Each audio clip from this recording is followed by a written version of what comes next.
Good morning, everyone. Welcome to today's webinar, Exploring CTV Growth Opportunities for Non-Endemic Brands. We have a bunch of people joining and adding on quickly here, so we're going to give everyone a couple minutes to join. And then I'm going to bring everybody else up on stage. We've got some great guest speakers today for this discussion, and then we'll introduce everyone.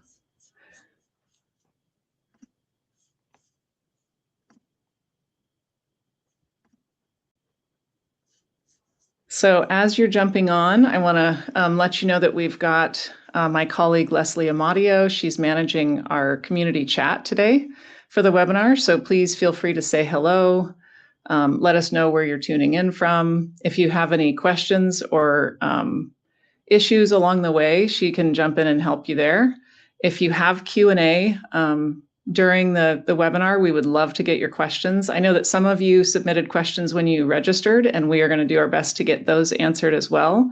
But if you have questions throughout the event, you can jump over to the Q&A tab on the right and put your questions in there, and we will.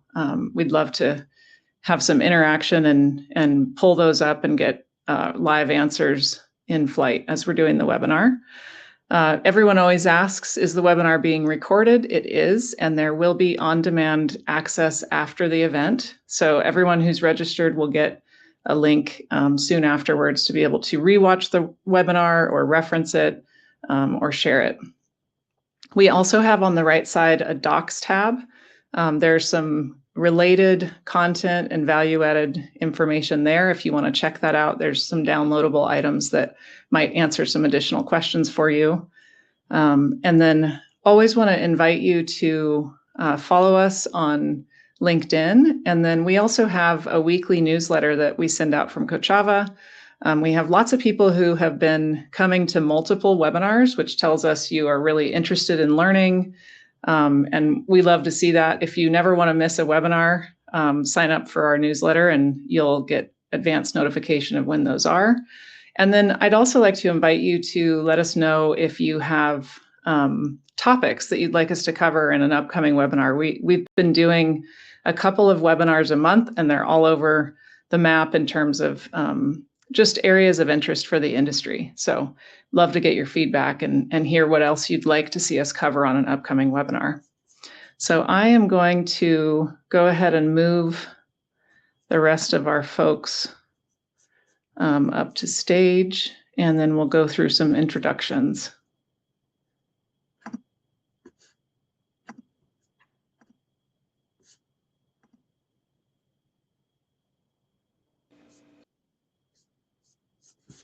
There we go. Okay, so I'm just going to run through who's joining us today. We've still got a bunch of people joining on the audience list here. So as they're coming on, today we're joined by Mike Brooks, the Global Head BD and Partnerships for LG Ad Solutions. We have Michael Treon, Head of CTV and Video Strategy at PMG. Terrence Coles, who's Director of Sales Enablement here at Kochava. And then Grant Cohen, who heads up Measurable Extension here at Kochava. So let me jump through. I'm going to stop sharing for a moment and give you guys each a chance to introduce yourself. Mike Brooks, let's start with you. Excellent. Hey, everybody. Thanks so much for having me. My name is Mike Brooks. I am the Global Head of Business Development and Partnerships here at LG Ad Solutions. I'll talk a little bit about what we do as a business and then what my jam is particularly there. We as a business have two major components to how we drive forward. On the one hand, when you turn on your 160 million LG TVs worldwide, the home screen and how you interact with brands there and how that's monetized and optimized is kind of the first half of our business. The other half is within there, we have inventory share relationships and our owned and operated LG FAST system, LG channels, and we have a bucket of 15 and 30 second, TV commercial spots in connected TV. So our business is kind of half native, half connected TV, and we'll talk about some of that evolution later today.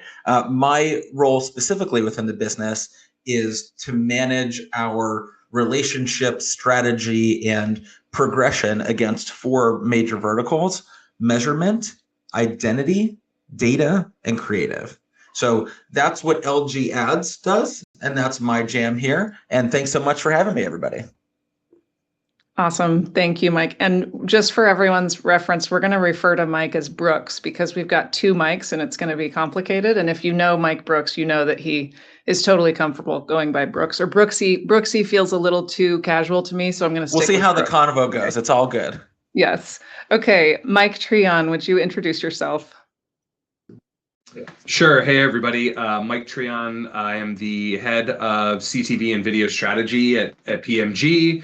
PMG is a very large independent agency. We're headquartered out of Dallas, and I came to PMG via Camelot Strategic Marketing and Media, also in Dallas. I've been in the agency side for about 4 years, and my focus has been pretty much around building a planning, buying, and measurement playbook for the agency and our clients around CTV and kind of navigating that space. Bringing together, a new landscape, disparate landscape, linear TV advertisers, and kind of my background in programmatic. I spent a majority of my career on the sell side and the product side, working on commercialization of DSP at advertising.com, AOL, Oath, and that whole conglomerate. And my focus is really about trying to figure out how ad tech lines up with marketers and their needs, and now working on the agency side to kind of bring that to life. So happy to talk with you and be with the team here today. Awesome. Thanks, Mike. Okay, Terrence, let's hear from you. Well, great. Hi, everybody. Very nice to meet you. My name is Terrence Coles. I am the Director of Partner and Sales Enablement here at Kochava, particularly for our Kochava for Publishers solution. And what that means is helping our publisher partners leverage their ability to convert and show conversion activity across the variety of media that's run on their platform. So very happy to be here and enjoy this conversation. My background is coming from both programmatic, mobile, and CTV. So hopefully it has a bit of an ability to go across the variety of topics that we'll discuss. Thank you so much. Awesome. Thanks, Terrence. And Grant? Yeah, hey, last but not least, I'm Grant Cohen. I lead a relatively new part of Kochava that we refer to as Measurable Extension, which is working with publishers, both K4P publishers and others, to both help target, activate, and measure media across different platforms. So think taking mobile campaigns and reaching CTV or digital out of home to mobile, and sort of across the spectrum of all the different sort of touch points that a consumer may have on their digital journey. I'm a returning Kochava veteran, and in the middle there, I spent some time at Roku. As Mike B explained how LG has sort of a split business, so too does Roku, and I ran the native and performance-focused ad business at Roku, as well as the self-serve business. So got a bit of time in CTV and a lot of time at Kochava on the measurement side. Very cool. Awesome. And I'm Kimberly Manning. I'm VP of Marketing here at Kochava, and thrilled to be able to work on these webinars from the back end most of the time, and occasionally get to jump on and moderate. So I'm really pleased to be here today and very grateful for all of you for joining us. So let's jump in to our topic today, exploring CTV growth opportunities for non-endemic brands. And I do want to see if we can open up, we have a poll that we'd like to start with, and I'm not seeing it on there, so I might need Leslie to, there it is. So if you look to your right, you'll see where the polls are on the right. And we're starting just with this to open up, what's your experience investing in CTV campaigns, so we can get kind of a sense of where everyone's at. And we'll see that kind of in real time here, which is always fun. And then as we're starting out, I think it would be really helpful to start with a definition, because we have a lot of people talk about endemic and non-endemic, and not everybody always knows what that means. I'm sure the people on this this webinar probably have a pretty good idea, but I think in a lot of cases, we're thinking of endemic versus non-endemic in a retail space. So if you think of like Amazon and you're shopping on Amazon and you're buying things for babies and kids and soccer, and you get fed an ad for a minivan. Well, Amazon doesn't sell minivans, but it's a great place potentially to capture that audience. So that would be a retail example of a non-endemic ad on Amazon. That's a fictitious example. Amazon, don't come get me. I'm just, making an example there. But I wanted to invite us to start with Brooks and tell the audience, and let's talk a little bit about what's unique about endemic versus non-endemic on CTV specifically.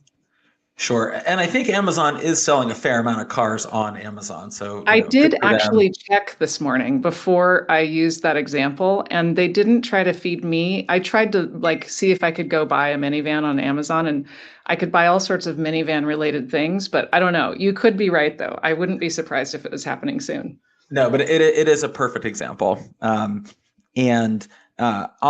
kind of kick it off, and first I'll say everything I learned about this, most of this I learned from Grant Cohen, also on this panel. So he can help clean up at the end. But a couple important things to note when considering endemic versus non-endemic in the world of CTV. The endemic world is often synonymous with media and entertainment. So it's a place where you can have the experience almost completely within the TV ecosystem, as well as having your conversion within the TV ecosystem. So you have folks who are trying to drive subscription or more viewership. If it's something where you can drive the conversion directly on the TV, we'll call that endemic. Now, I know we'll talk about technologies to increase capacity for non-endemics to do that, but as we think about this, consider it the folks that have conversion events and activity directly on the TV.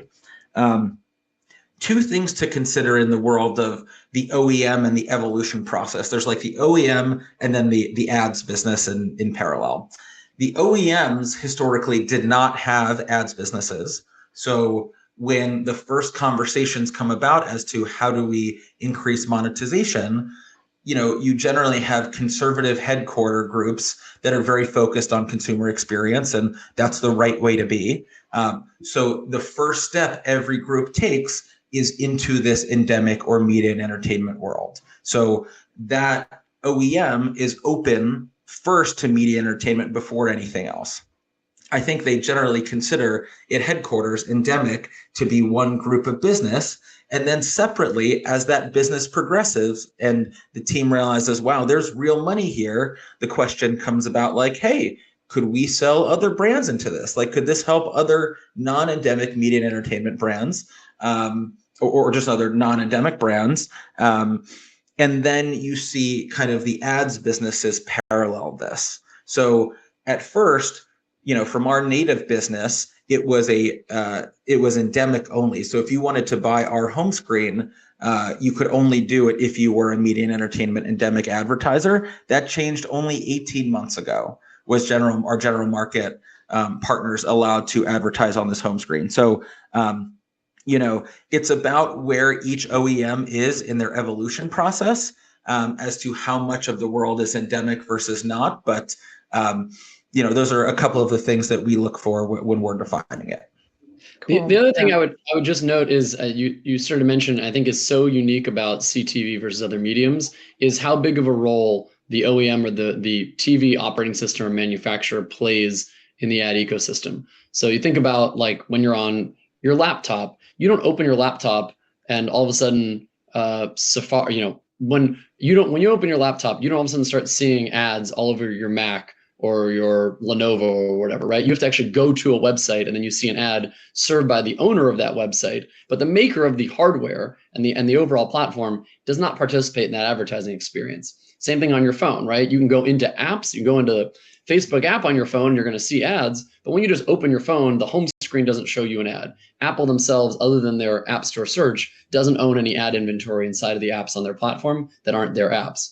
That's totally different in CTV world, where the OEMs like LG, Samsung, Roku, et cetera, actually own the experience. And because television historically has been an ad-supported medium, right? Your laptop you use for work and doing other things and looking up content, your phone you use for utility and making phone calls, they weren't advertising first platforms the way that television was an advertising first platform. It's a very different experience. So when you turn on your CTV device, you're going to see integrated ads front and center. And then when you watch the content, the OEM is also participating in that. So when apps get put onto a platform, so when an ad-supported app publisher goes onto the LG platform, LG gets a percentage of that ad inventory that becomes part of their overall reach. So you just have this very different dynamic where the actual hardware makers and operating system makers are the largest players in the advertising space for the most part in CTV, or some of the largest, where they're not at all involved in it in mobile, web, or traditional media.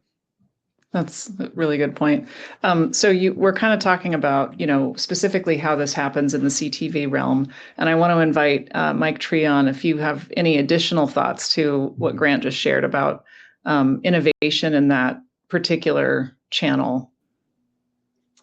Yeah, I think we often refer to the TV or the OEMs as kind of the portals of the day, right? Is that it's the first screen, the first device, the first ad that anybody's going to interact with when they start their journey, like inside the household and on the TV, and that creates a really a good through line to consumers, right? Where the hardware can be included, the apps can be included, as Grant said.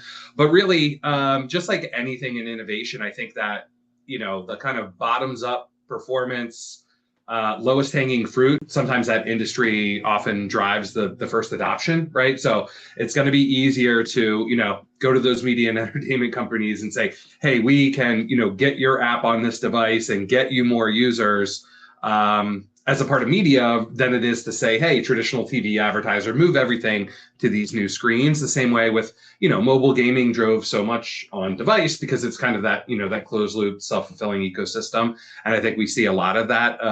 It's just kind of a different vertical here, paving the way for a lot of the dollars to come, as it were. Yeah, very true.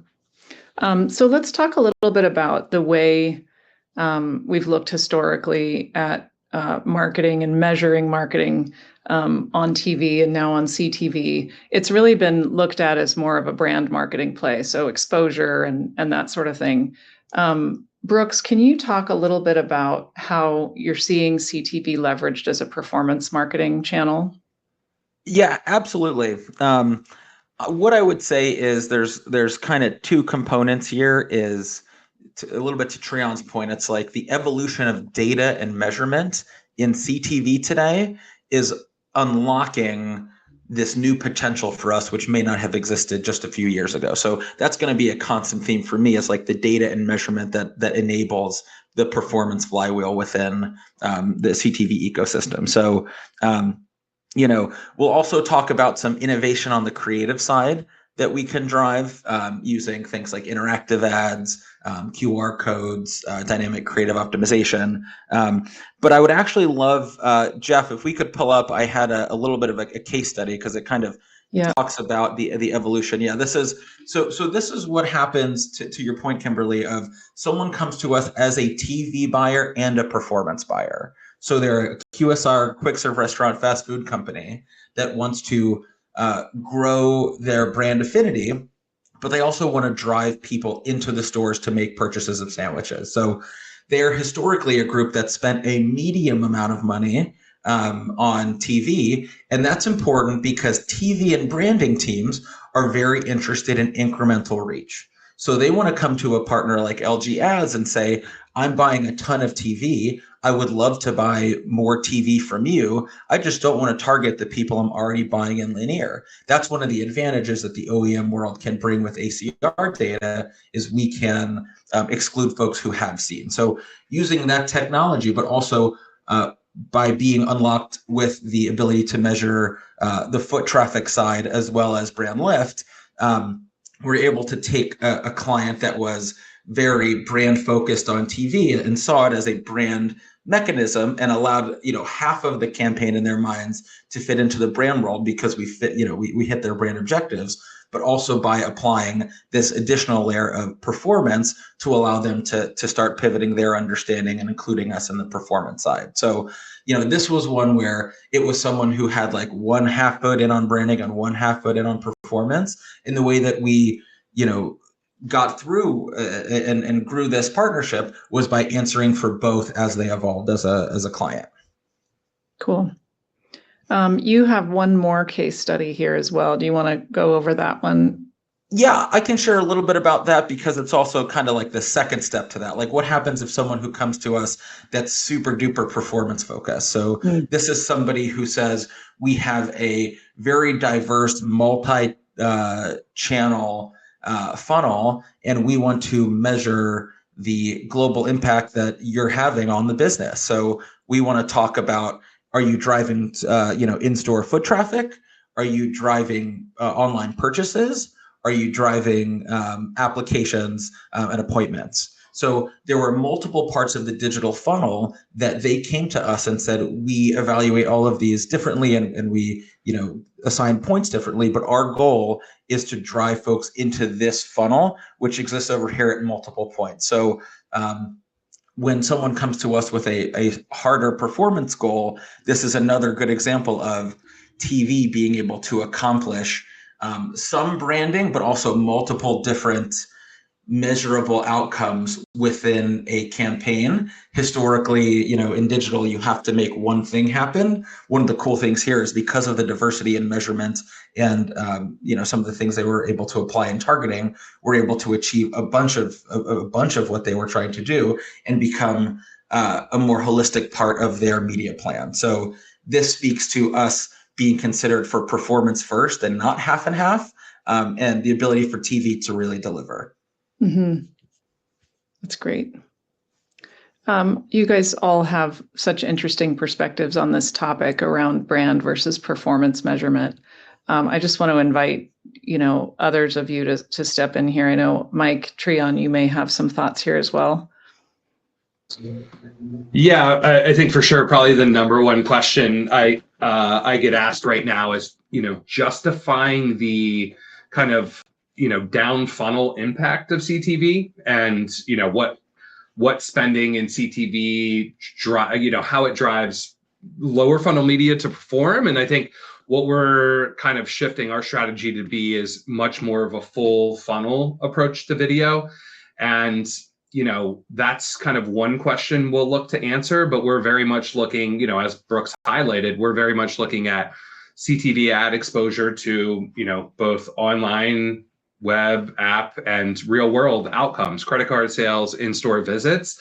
And it's less about the attribution metrics and more about, for us, kind of stacking the signals and saying, like Brooks said, he has like 3 down funnel, signals and incremental reach over linear.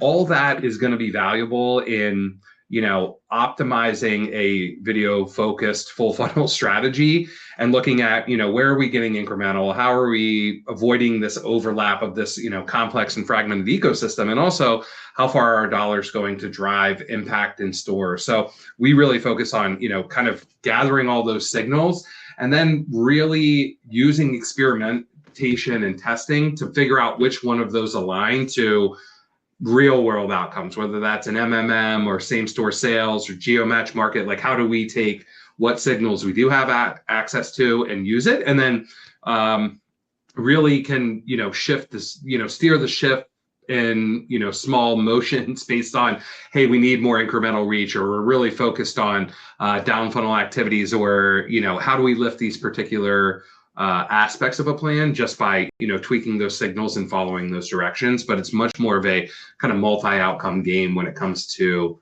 CTV and video full funnel now. Mm-hmm. I'm putting this slide up just because this is one of the things that I think there's room for education around. What exactly are the types of measurable outcomes you can tie back to CTV? And outcomes measurement is a great term that we throw around a lot, but it means different things to different customers, right? So really looking at what are the types of outcomes you can measure. Grant or Terrence, any additions you want to make here? I think the key there is the measure, right? So I think traditionally, especially in a mobile app world or CTV app world that Kochava has so deeply rooted in, or certainly the endemic side of CTV is so deeply rooted in, that we think of it as really that last touch attribution of this ad exactly, or this click drove that exact install, when realistically, very rarely does a person see one ad, click one time, and then go and take a conversion event and create a conversion, right? There's usually a wide mix of media and marketing that has helped driven them to that point. And I think to both the Mike side there, what I think is really cool about CTV and the measurement tools that are in place now and are certainly only improving is the ability to look at it as part of that media mix, right? So we can absolutely do, and we regularly do, last touch attribution from a CTV ad to driving a conversion that happens either on CTV for an endemic client or off, whether that's footfall visitation, adding to a cart, going to a website, app install, any of these sort of things. But I think what's really interesting is when you look at the entirety of the media mix, you can see, I always think of it as like air cover, right? Like your CTV campaigns are providing this big, beautiful creative that has really scaled reach and is, going to play. Someone is watching it. There's no question around its viewability, right? It's not hidden on a screen. It is covering the full screen in their living room. And I think does a great job at really planting the brand seed, even if the last touch that may claim attribution is perhaps a mobile ad or a search ad or an app, a mobile app store ad, or something they did on their phone or on their laptop. So I think looking at that measurement as not just last touch attribution, but how do we measure the impact of the media and how does it make your other media actually perform better, I think is a key piece of it. Yeah, I would just add that, if you look at a world of CTV, which is primarily looking at view through attribution, you're really looking at how you impress an ad within a household. But then what are the effects of that across other platforms, right? So you're looking at CTV to CTV, very easy to see. I click from this place within a CTV environment to install an app on my CTV device. But then you can also have a CTV to mobile application where you're able to then install an app. And some of those things may happen over time, or CTV to web, where you're looking at filling out an application, filling out more information from that particular advertiser. And those things also have the ability to be measured as an influence. So to Grant's point, it may not necessarily be the one that gets the last touch attribution, but it may be an influential point across all of those different activities that a user takes in order to get to a particular measurable outcome. So I think as you look at the various outcomes across cross-platform devices, CTV plays an important part in that brand impression, the frequency, and those types of things, but also to be able to be attached to unique activations from a particular user within a household, I think is a unique value proposition of how CTV can really help. And as you look at the non-endemic brands, things like a QSR or a retail or a travel environment, particularly important to develop those kind of activities. That's great. I'm going to stop sharing this. We have a question that came in from Eduardo Ruiz. And I can't seem to push that to the screen. There we go. Thank you, guys. Did the auto parts client open the door to their sales data? This is related back, Brooks, to your case study there, if you would like to answer this. Sure. And I'll bring it, up a little bit just to keep it a little bit academic, because there's two ways that this could have happened. The easy way is we have a pixel that they could place on their website where the conversion event happens, the pixel fires, we calculate that way. So that's the easy way. The other way is not hard, but we are in certain partnerships willing to extend impression log data, preferably in a clean room, such that the partner can do the matching with their sales data, again, hopefully in a clean room, to make that match themselves. So either it's collected via Pixel, or we're able to get their campaign impression log data to a place that they can do this measurement themselves. Those tend to be the two ways it's executed. Great, thank you. Thanks for that question. And then I'd like to also share, I know, Terrence, you hit on this a bit, but if you'd like to expand a little bit on just the cross-screen conversion and kind of how that works. Yeah, really. And I would say it's about impressing on an audience based on where they are, and then following that audience or understanding how that audience interacts with other platforms. And I think it definitely speaks to the measurable extension that Grant is working on, ways to be able to figure out who you need to impress on, who you may want to suppress, and who you may want to retarget. And that can happen very much across platforms as you look at a user within a household, all the various devices within that household. So you have a CTV device, but you have mobile devices, you have IP addresses for web devices. So all of those things can start to help you to manage the progression of a user as they're impressed by various ads. And I think that's unique, being that CTV has that broad opportunity to impress a user in the home on the full screen. And as everybody's saying, fully viewable, right? So that's where it starts, from that view through perspective. But then following that particular user and their activities across that, and the ability to place ads across those various platforms. So I'll pass to Grant really to talk a little bit more about how measurable extension starts to help that particular process. Yeah, that's right. So we work on the measurable extension side with partners who really are on all various sides of this, which is I think is really interesting when you stop and think about it. There's very few companies that actually, and there's none really, that touch all types of digital media, and very few who even come across different screens, meaning a small percentage of publishers who have massively scaled reach on mobile, web, and CTV. And so there are partners who have huge reach and awesome solutions on one or the other, right? You think the biggest social platforms don't even have really any meaningful reach on CTV, or the biggest CTV OEMs maybe don't have any meaningful reach on the mobile advertising side.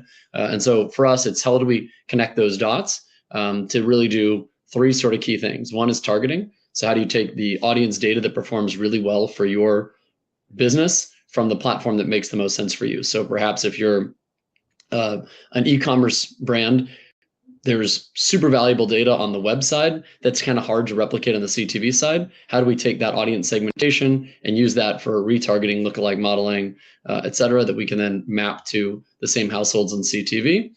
So number one is the targeting. Number two is the actual activation. How do you take the creatives and the media that you're running for a client on your own inventory, whether that's social, search, display, native video, et cetera, and then translate that to another medium. So take, for example, we run a lot with digital out-of-home partners who are taking digital out-of-home creative and actually executing it as video or display creative on mobile web or on CTV.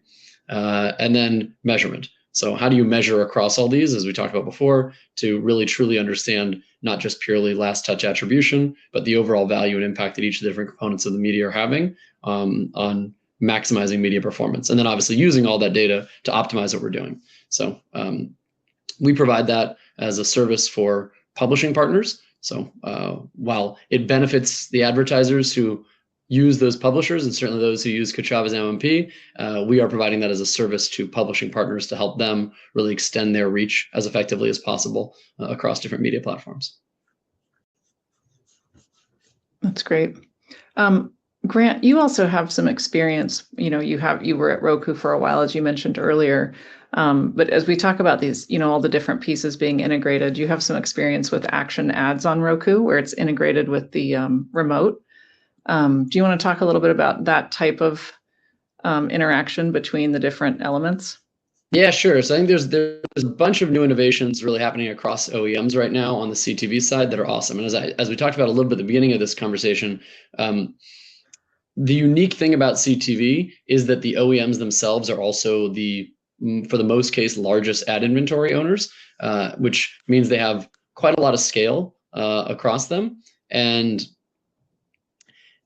because they are also the platform, they can do a lot more unique things with the actual ad executions, right? Which is this different dynamic than what we see in other mediums, where it's content publishers or apps on an OS, but they're actually the OS creators. So you mentioned Roku has a product called an action ad, where you can actually, while watching your TV, you can click a button with your remote. While watching your TV ad, you can click a button on your remote that says "OK for more." You click it, and then it actually pops up a dialog box, and it will send you a text message directly to the phone number that's registered on that account. You don't have to enter a number. You don't have to do anything new. You don't have to scan a QR code, and it sends it directly to your phone with a link, messaging, custom messaging, and a link to whatever the client wants, right? So in many cases, we'll use a Kochava Smart Link, so it'll know what device the user's on. It'll redirect them to the App Store, to the website experience. LG, I know, has a customized microsite version. So when you run an endemic ad with them, even if you're not a native brand, meaning if you're Disney Plus or Hulu and you can click through and it takes you to a streaming app, great, that makes sense.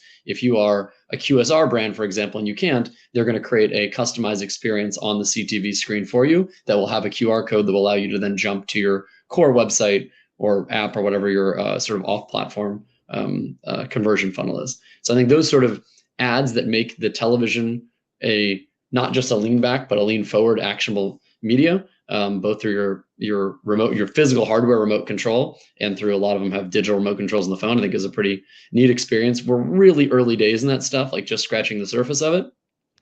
But the better that gets, the more we drive towards what they call T-commerce, or CTV or television-based commerce. You're actually making purchases even potentially through the television and through the remote. I think will only help to further catapult the ability to use CTV as a more performance-driving medium. Yeah, confirm everything Grant said is true about LG. The custom landing. I didn't sell some stuff you guys don't have. I wasn't making things up. Absolutely true. Custom landing pages, but that's, to your point, having to bridge that gap for clients who are non-endemic requires creative. So let's step into that a little bit, because there's all these amazing opportunities in this area, but it's also a very fragmented ecosystem. It's hard for everyone to kind of grasp where the opportunities are. Let's talk a little bit about best practices and maybe provide some advice around creatives, placement types, cross-channel extension. Like, what should people be thinking about to best take advantage of those opportunities? Anyone want to jump on that first? Sure. Yeah. I can. I think, like, building off what Grant said, I think T-commerce, or the actionability of ads, or the segmentation, the targeting, the responsiveness is some of the untapped opportunity to really both enable, take it further than branding, make it kind of a full funnel solution. But I think biggest impediment we see right now is probably creative, right? Is like a lot of what we are seeing on the CTV side is just really repurposed linear assets. Mm-hmm. And we see, video production and video rights management, everything being such a hindrance to putting out volume. And there's so much to be done kind of in personalization or interactivity, or just even messaging. Like, one of the simplest things that you can do is just having speaking a different language in a creative to somebody who already may have the app on their phone versus not. We do a lot of QSR, and instead of, hey, this offer is available, but you need to become a member, be like, well, I want to speak differently to those who are already a member. Hey, this offer is in your app. Let's go, and drive them in the store. And I think that's a big piece of what we're trying to tackle, is make that easier, whether through dynamic creative and others.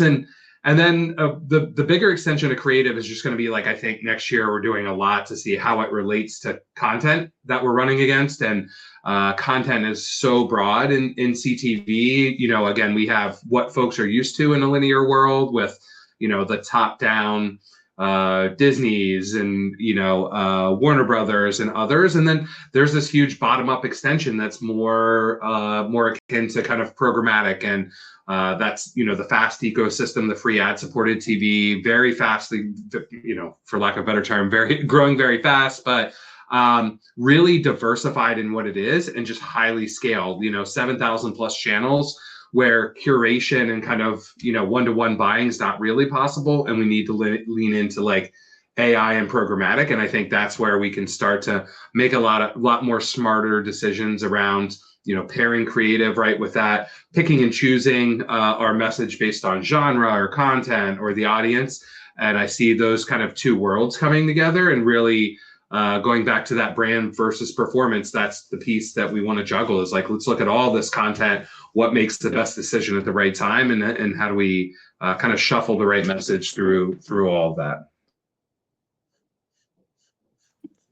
Yeah, and I'd just say another, best practice is to look at the look back windows. Look at the amount of time from the view exposure to activities. We've seen tremendous impact within a day 5, day 7, even 10 days out from a CTV exposure to actually some of those activities. So, have the call to action within the creative, but then because it is so fragmented, you're being hit with that so many different times in different places that I think you really have to look at the ability to measure over time. It's not the traditional mobile environment where it's a 24-hour view through look back window, which makes sense in a mobile environment.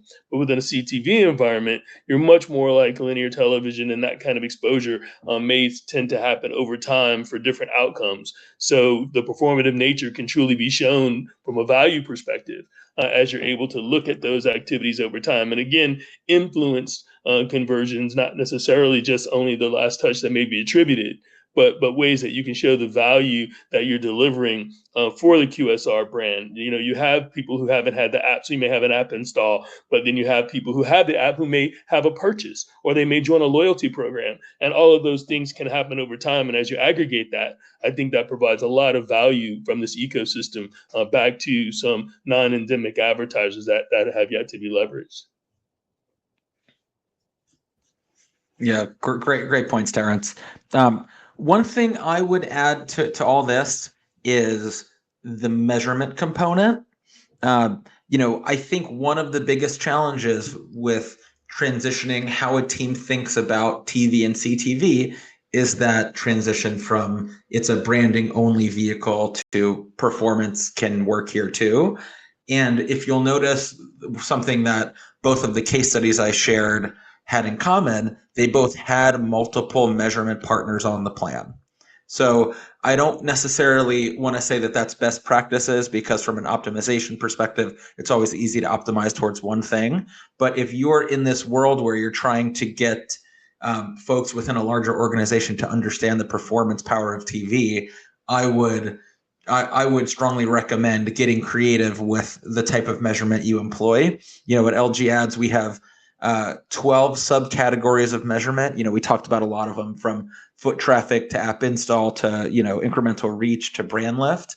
And underneath that, 30 partners. So I think the groups that have been most successful in bringing CTV into the forefront of their plans as a real workhorse have done a good job of transitioning their teams by having both sides of the measurement available in those early campaigns. Good point. We actually have a question that just came in from Stephen, and I think one of my guys in the back can push this to the screen. There we go.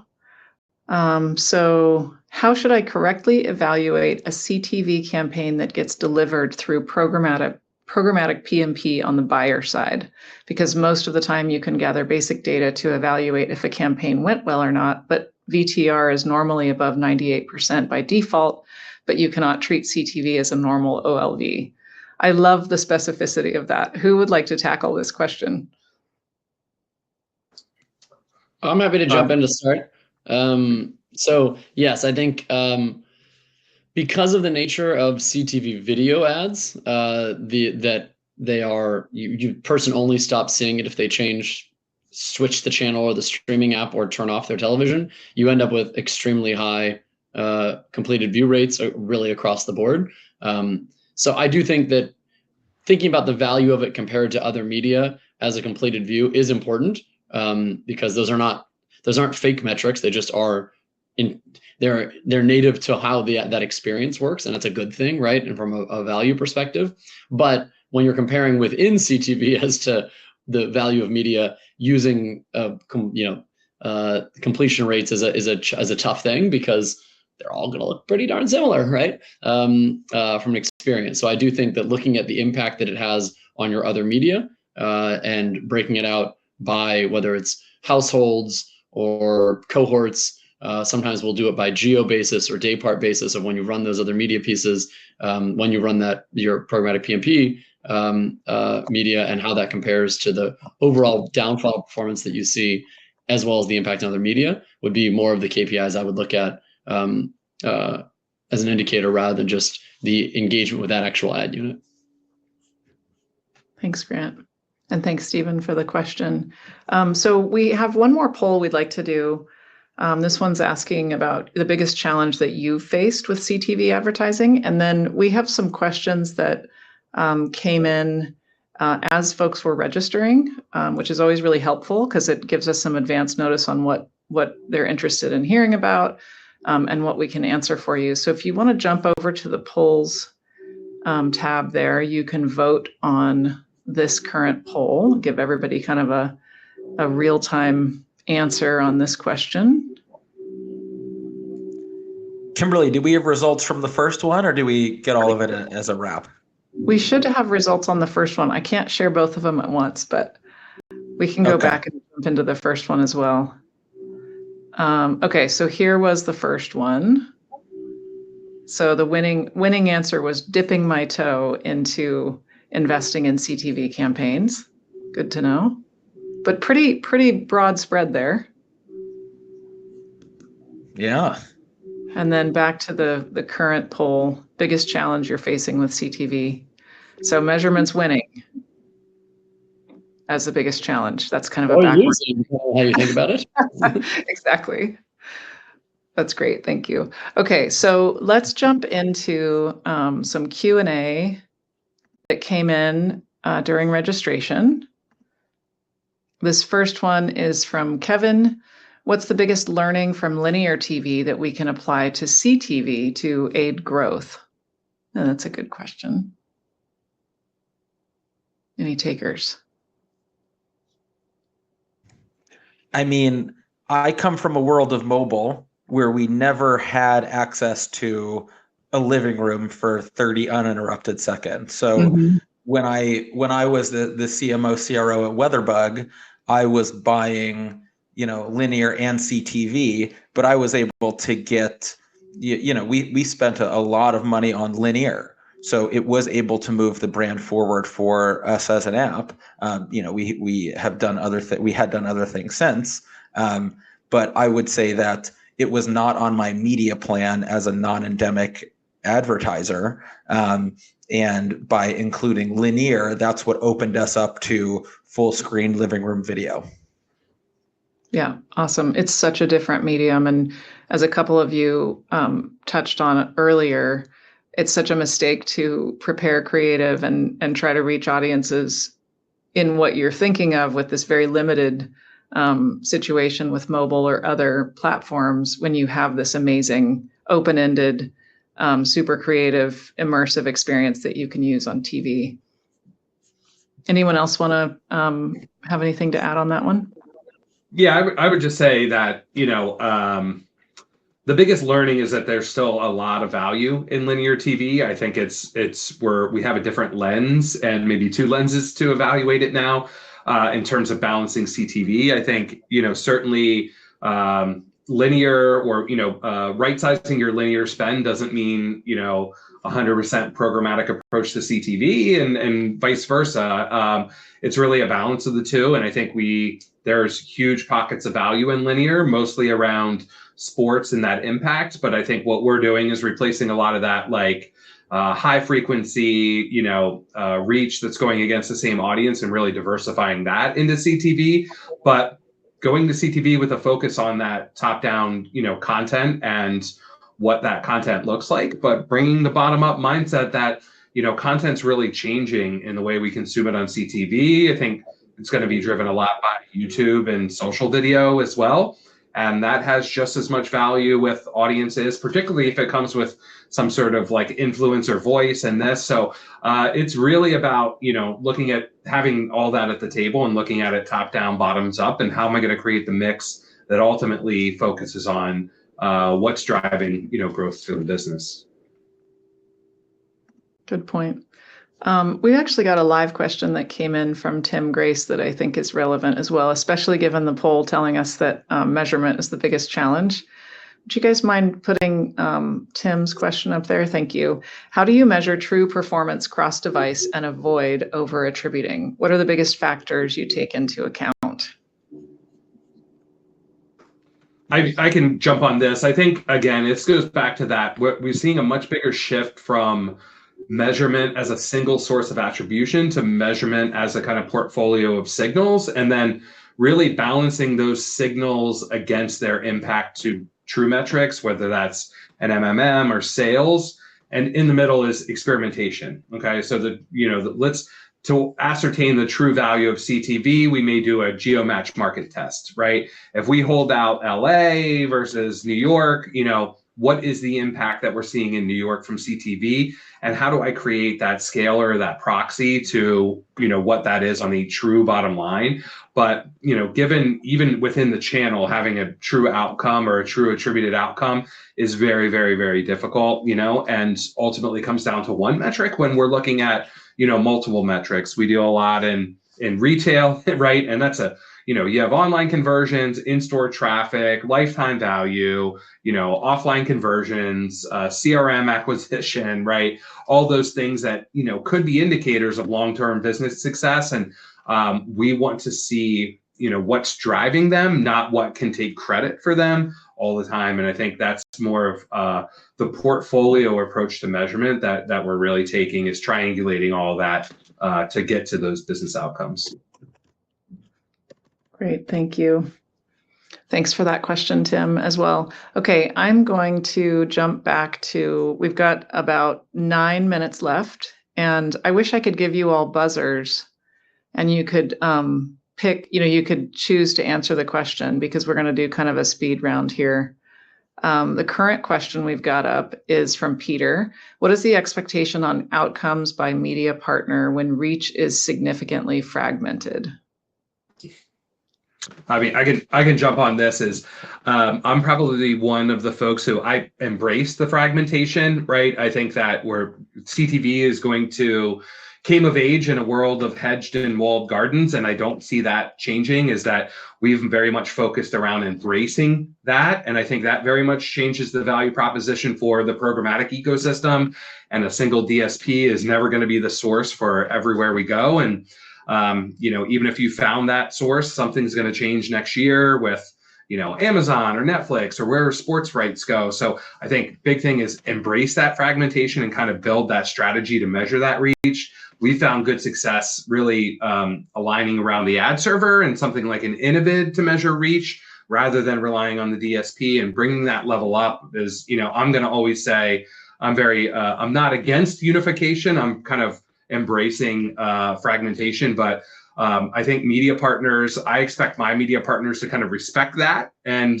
they know if they talk to me about, hey, you can put this all in our DSP, or we have this single source solution, I can tell you we've been out and around. There's no silver bullet or easy button for all of this. And the better we embrace fragmentation and try and, garner that reach, take advantage of what, Amazon has, Google has, Samsung has, LG has, Roku has, all bits and pieces of a really good environment that's a very fragmented consumer landscape.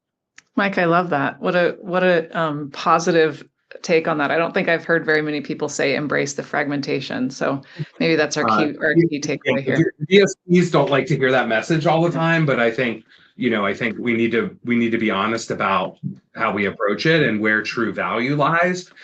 Because again, value is a big piece of that, and creating efficiency and creating performance, right, is understanding where we're deriving value and what the cost is, particularly on this side of what we're paying for that incremental measurement or that other platform or that incremental reach and frequency. Perfect. Okay, let's take a look at the next one. This is from Alexandra. How do you foresee the evolution of cross-channel or cross-screen fragmentation in the ecosystem? This is, I did not look at these in advance as you were answering that. So evolution of that fragmentation, where do you think it's going?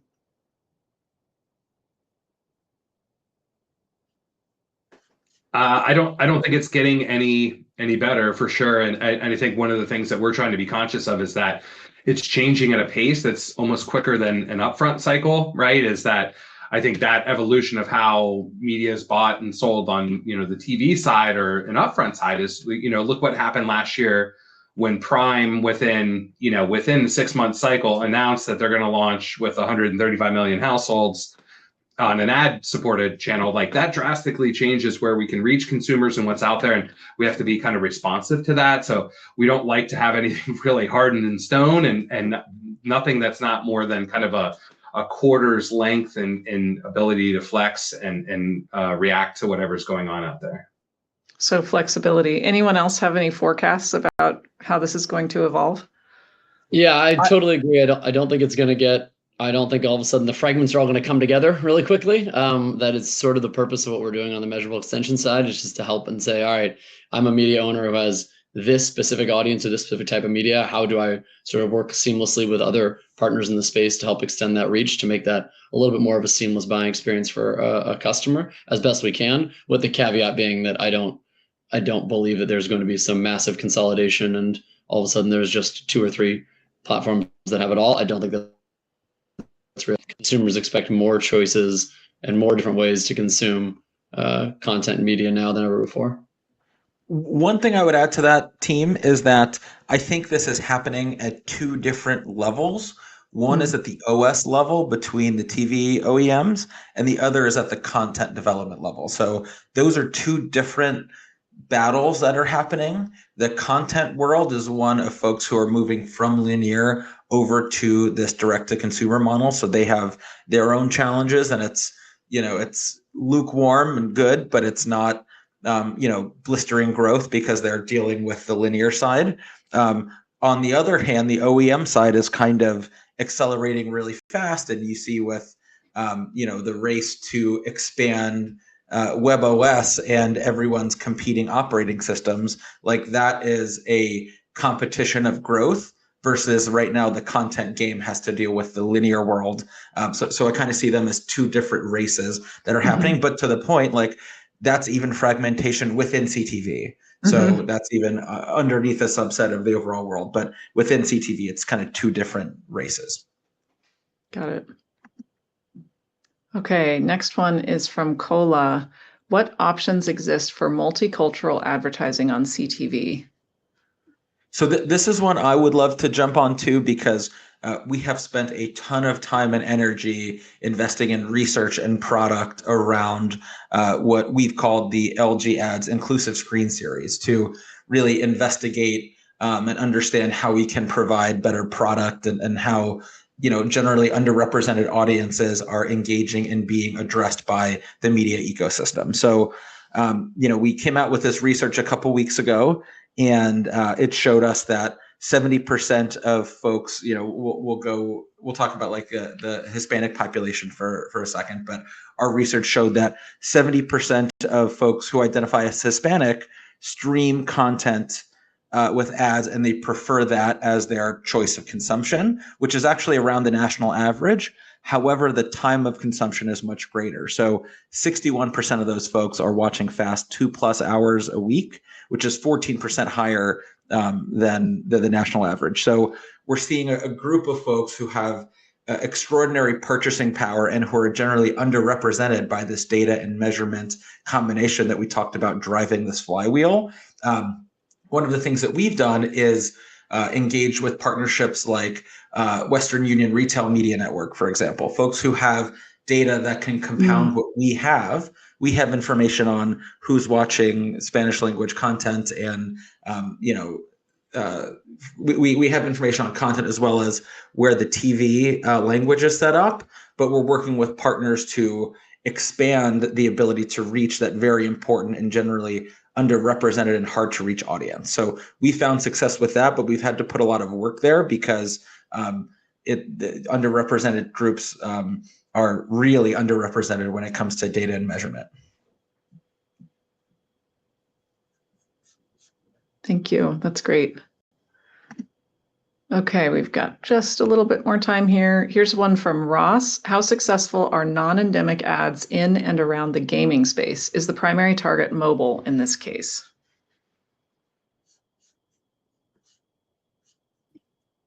So I would say they're definitely mobile, and then looking at console, right? Those are the 2 main areas for non-endemic in the gaming space, and certainly you can see a lot of activity within the CTV to mobile app install within the gaming vertical particularly. But I think increasingly you're starting to see a push towards also the CTV version of what you would look at on a console game. So I'm sure, in the LG world and the rest, you see console performance of ads and that type of thing as another beneficial result.